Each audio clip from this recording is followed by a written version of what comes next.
بسم اللہ الرحمن الرحیم۔ السلام علیکم۔ 25 شعبان 1441 ہجری بمطابق 18 اپریل 2020 بروز ہفتہ کے سعودی نامہ کے ساتھ میں ہوں عادل تنویر۔ کرونا سے مقابلے کے لیے 50 کروڑ ڈالر کی امداد۔ کرونا وائرس کے پھیلاؤ کی روک تھام اور اس سے نپٹنے کے لیے سعودی عرب نے G20 کی قیادت کرتے ہوئے عالمی اداروں کے لیے 500 ملین ڈالر کی امداد دینے کا اعلان کر دیا۔ سعودی نیوز ایجنسی کے مطابق خادم حرمین شریفین شاہ سلمان بن عبدالعزیز کی جانب سے یہ امداد عالمی ادارہ صحت کی اپیل کے جواب میں دی گئی۔ سعودی عرب عالمی پیمانے پہ پھیل جانے والے کورونا کی تباہ کاریوں کو روکنے کے لیے اپنی تمام تر ذمہ داریاں نبھا رہا ہے۔ عالمی اداروں کو مالی مدد فراہم کرنے سے اس وبا کو پھیلنے سے روکنے میں مدد ملے گی۔ سعودی عرب کی جانب سے دی جانے والی 50 کروڑ ڈالر کی اس امداد میں 15 کروڑ ڈالر کورونا کی مناسب روک تھام کے لیے جدید آلات کی تیاری کے لیے دیے گئے ہیں، جبکہ 15 کروڑ ڈالر کی امداد سے اس بیماری کے سدباب کے لیے ویکسین کی تیاری میں مدد حاصل کی جائے گی۔ کورونا کے متاثرین کی بحالی اور علاقائی اور عالمی تنظیموں کی بہبود کے لیے 20 کروڑ ڈالر کی رقم رکھی گئی ہے۔ حرم کی پینٹنگ کے ذریعے صفائی عملے کو خراج تحسین۔ مکہ کی عظیم الشان مسجد الحرام کے صحن میں صفائی پہ مامور ایک شخص گھٹنوں کے بل بیٹھا ہے۔ اس مقدس مقام پہ جہاں عام طور پہ لوگوں کی ہلچل ہوتی ہے، وہ واحد عبادت گزار ہے۔ خالی پن، خاموشی اور غور و فکر کے اس لمحے کو ایک پینٹنگ میں اتارا گیا ہے جس نے عالمی صحت کی ایمرجنسی کے دوران مسلمانوں کو متاثر کیا۔ عرب نیوز کے مطابق یہ پینٹنگ کورونا کے پھیلاؤ کو روکنے اور لوگوں کو انفیکشن سے بچانے کے لیے سعودی عرب کے حکام کی جانب سے مسجد الحرام کو نماز کے لیے بند کرنے کے تاریخی فیصلے کی عکاسی کرتی ہے۔ سعودی عرب میں کورونا کی وجہ سے لاک ڈاؤن کے دوران یہ فن پارہ سعودی فنکارہ نبیلہ ابو الجدائل نے تیار کیا ہے، جسے اسجد وقترب یعنی سجدے سے قربت حاصل کریں کا نام دیا گیا ہے۔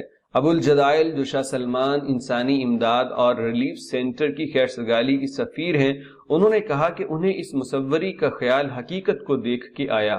عرب نیوز سے بات کرتے ہوئے انہوں نے کہا کہ اس فن پارے کو بنانے میں میری حوصلہ افزائی اس بے مثال اور انوکھے لمحے نے کی جب مجھے یہ پتا چلا کہ اپنی زندگی میں پہلی بار میں مسجد الحرام نہیں جا سکوں گی۔ ان کے بقول اس وقت مجھے یہ احساس ہوا کہ مسجد الحرام میں جانا میرے لیے کتنے بڑے اعزاز اور برکت کا باعث تھا۔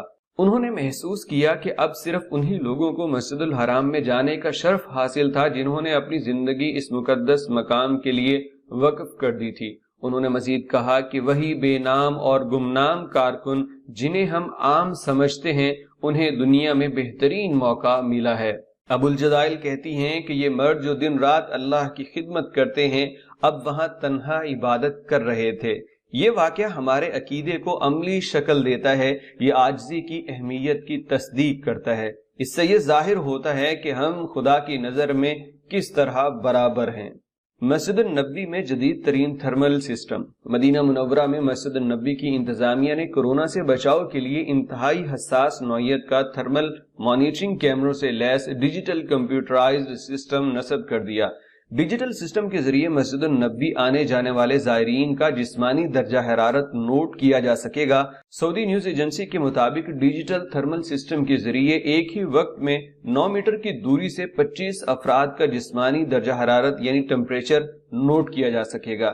کورونا سے بچاؤ کے لیے مسجد النبوی میں نصب کیے جانے والے ڈیجیٹل تھرمل سسٹم کے ذریعے مسجد میں آنے جانے والے افراد کے جسمانی درجہ حرارت اور دیگر معلومات کو 1 ماہ تک ہارڈ ڈسک میں محفوظ رکھا جا سکے گا، تاکہ بعد میں کسی بھی نوعیت کی معلومات اگر درکار ہو تو ان افراد سے رابطہ کیا جا سکے۔ جدید ترین ڈیجیٹل تھرمل سسٹم کی خاصیت یہ ہے کہ وہ فوری طور پہ معائنہ کیے گئے افراد کا جسمانی درجہ حرارت کنٹرول روم میں موجود مانیٹر پہ ڈسپلے کرنے کے ساتھ فوری طور پہ ساؤنڈ الرٹ بھی جاری کرے گا۔ اس کے علاوہ متعلقہ ذمہ داروں کو موبائل سسٹم پہ مذکورہ شخص کی رپورٹ بھی ارسال کر دی جائے گی۔ ڈرائیور اور گھریلو ملازم کورونا کے ڈاکٹر بنے مگر پکڑے گئے۔ سعودی دارالحکومت ریاض میں کورونا کی دوا اور ویکسین کا کاروبار کرنے والے پکڑے گئے۔ دونوں خود کو ڈاکٹر ظاہر کر رہے تھے جبکہ حقیقت میں وہ ڈاکٹر نہیں تھے۔ کورونا کی ویکسین، انجیکشن اور دواؤں کی صورت میں پاکستانی شہریوں اور دیگر ممالک کے باشندوں کو فروخت کر رہے تھے۔ المرصد کے مطابق ریاض کی متعدد سرکاری اداروں کی نمائندہ ٹیموں نے 2 غیر ملکیوں کو رنگے ہاتھوں گرفتار کر لیا۔ اس موقع پہ لیا گیا ویڈیو کلپ بھی سوشل میڈیا پہ جاری کر دیا گیا۔ دونوں پاکستانی شہری جس کمرے کو کورونا کے کلینک کے طور پہ استعمال کر رہے تھے، وہاں حفظان صحت کے ضوابط کی کوئی پابندی نہیں تھی۔ کمرے میں متعدد دواؤں کا سٹاک رکھا ہوا تھا۔ پوچھ گچھ سے پتہ چلا کہ دونوں ایک ویکسین پہ 150 ریال وصول کر رہے ہیں۔ سامتا اور الدائر کمشنریوں میں بھی 24 گھنٹے کا کرفیو۔ سعودی وزارت داخلہ نے سامتا اور الدائر کمشنریوں میں بھی 24 گھنٹے کا کرفیو لگا دیا۔ ان کمشنریوں میں آنے جانے پہ بھی پابندی لگ چکی ہے اور اس کا آغاز کل جمعے سے ہی ہو چکا ہے۔ سعودی نیوز ایجنسی کے مطابق وزارت داخلہ کے عہدیدار نے بتایا کہ لاک ڈاؤن سے سرکاری اور پرائیویٹ سیکٹر کے وہ ملازمین مستثنی رہیں گے جن کے لیے کرفیو کے دوران ڈیوٹی دیتے رہنا ضروری ہوگا۔ وزارت داخلہ کے مطابق سامتا اور الدائر کے سعودی باشندے اور غیر ملکیوں کو لاک ڈاؤن کے دوران گھروں سے کھانے پینے کی اشیاء اور علاج معالجے جیسی بنیادی ضروریات کے لیے باہر نکلنے کی اجازت ہوگی۔ مقامی شہری اور مقیم غیر ملکی روزانہ صبح 6 سے دوپہر 3 بجے تک اپنے محلے کے اندر کھانے پینے کی اشیاء خریدنے اور علاج کی سہولت کے لیے گھروں سے نکل سکتے ہیں، لیکن اس دوران بھی انہیں محلے سے باہر جانے کی اجازت نہیں ہوگی۔ وزارت داخلہ نے واضح کیا کہ جو لوگ صبح 6 بجے سے دوپہر 3 بجے تک اپنی ضروری کاموں کے لیے گھر سے نکلیں گے وہ گاڑیاں استعمال کر سکتے ہیں، لیکن گاڑی میں ڈرائیور کے علاوہ ایک شخص بیٹھ سکتا ہے، اس کے علاوہ اور کوئی نہیں۔ اور آپ کو بتاتے چلیں کہ سعودی عرب میں اس سال تراویح اور عید کی نماز مساجد میں ادا نہیں کی جائے گی بلکہ گھر میں ادا کرنی ہوگی۔ سعودی مفتی اعظم شیخ عبدالعزیز بن عبداللہ سے سعودی عرب کی منسٹری آف اسلامک افیئرز نے یہ سوال کیا تھا کہ کیا اس سال تراویح اور عید الفطر کی نماز گھروں میں ادا کی جا سکتی ہے، تو انہوں نے کہا کہ بالکل ادا کی جا سکتی ہے اگر کورونا پہ قابو نہ پایا گیا اور یہ ختم نہ ہوا تو۔ غیر ملکی ہمارے مہمان ہیں۔ مدینہ منورہ کے گورنر شہزادہ فیصل بن سلمان بن عبدالعزیز نے کہا کہ سعودی عرب میں رہنے والے غیر ملکی کارکنان ہمارے مہمان ہیں، ان کی فلاح و بہبود اور حفاظت ہماری ذمہ داری ہے۔ عرب نیوز کے مطابق گورنر مدینہ منورہ نے کہا کہ کسی بھی قومیت سے قطع نظر غیر ملکی کارکنوں کی دیکھ بھال، ان کی صحت، فلاح و بہبود یعنی ان کی بہتری کے لیے مناسب اقدامات ریاست کی کوششوں کا حصہ ہیں۔ غیر ملکی کارکنوں کے لیے نئی تعمیر ہونے والی رہائشی عمارتوں کا دورہ کرتے ہوئے شہزادہ فیصل بن سلمان نے کہا کہ ہمارا مذہب ہم سے تمام ملازمین کے ساتھ ہمدردی کا سلوک کرنے کا درس دیتا ہے۔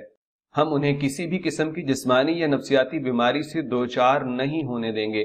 انہوں نے مزید کہا کہ تارکین وطن جو اپنی اور اپنے خاندان کی بہتر اور متوازن زندگی کے لیے یہاں آتے ہیں، جب تک وہ یہاں ہیں اور اپنے ملک واپس نہیں چلے جاتے، ہماری ذمہ داری ہے ہم ان کی سلامتی اور صحت کے لیے ہر ممکن کوشش کریں گے۔ جعلی کرفیو پاس پہ قید اور 5 لاکھ ریال تک کا جرمانہ۔ پبلک پروسیکیوشن جنرل کے دفتر نے خبردار کیا کہ کورونا کے حوالے سے نافذ کیے جانے والے کرفیو پاسز میں جعل سازی کرنے اور انہیں استعمال کرنے والوں کو کڑی سزاؤں کا سامنا کرنا پڑے گا۔ پبلک پروسیکیوشن جنرل کی جانب سے ٹویٹر پہ جاری بیان میں کہا گیا کہ مملکت میں کورونا سے بچاؤ کے لیے کرفیو نافذ کیا گیا تاکہ لوگوں کو اس وبائی مرض سے محفوظ کیا جا سکے۔ متعلقہ اداروں کی جانب سے کرفیو پاسز جاری کیے جاتے ہیں تاکہ شہریوں اور مقیم غیر ملکیوں کو اشیاء ضرورت کے حصول کو یقینی بنایا جا سکے۔ کرفیو پاسز کو جعلی طور پہ تیار کرنے، ان میں رد و بدل کرنے اور کسی بھی قسم کا اضافہ یا کمی کرنے والے قانونی طور پہ مجرم شمار کیے جاتے ہیں۔ وارننگ نوٹ میں مزید کہا گیا کہ جعلی کرفیو پاس کی تیاری اور اسے تقسیم کرنے میں کسی بھی قسم کی مدد فراہم کرنا اور اسے استعمال کرنا یہ قانون کی خلاف ورزی ہے اور ایسے لوگوں کے خلاف سخت کارروائی کی جائے گی۔ سعودی عرب اور روس میں تیل کا معاہدہ۔ سعودی عرب اور روس نے متفقہ طور پہ اوپیک پلس معاہدے کے مطابق تیل کی پیداوار میں آئندہ 2 برس تک کمی کرنے پہ اتفاق کر لیا۔ سعودی خبر رساں ایجنسی SPA کے مطابق سعودی وزیر توانائی شہزادہ عبدالعزیز بن سلمان کی اپنی روسی ہم منصب الیگزینڈر نوواک سے ٹیلی فون پہ تیل کی پیداوار میں کمی اور عالمی منڈی کے حوالے سے تفصیلی گفتگو ہوئی۔ دونوں کی جانب سے متفقہ طور پہ اوپیک پلس معاہدے کے مطابق تیل کی پیداوار میں آئندہ 2 برس تک کمی کرنے پہ اتفاق کیا گیا۔ 3 قسم کے سینیٹائزرز پہ پابندی۔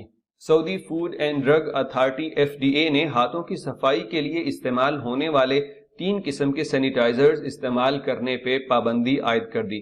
المرصد کے مطابق FDA نے جن 3 سینیٹائزرز پہ پابندی لگائی ہے ان میں میتھانول کی مقدار حد سے زیادہ پائی گئی تھی، جبکہ ایتھانول اور ایزوبروبینول کی مقدار مقررہ حد سے کم ریکارڈ کی گئی۔ سعودی FDA کی جانب سے جاری بیان میں کہا گیا کہ مقامی مارکیٹ میں موجود تینوں سینیٹائزرز حاصل کر کے تجزیے کے لیے لیبارٹری میں بھیج دیے گئے ہیں۔ تو ناظرین، یہ تھی سعودی عرب کے گزشتہ 24 گھنٹوں کی اہم ترین خبریں۔ آپ سب کی قیمتی وقت کا بہت شکریہ۔ السلام علیکم ورحمۃ اللہ وبرکاتہ۔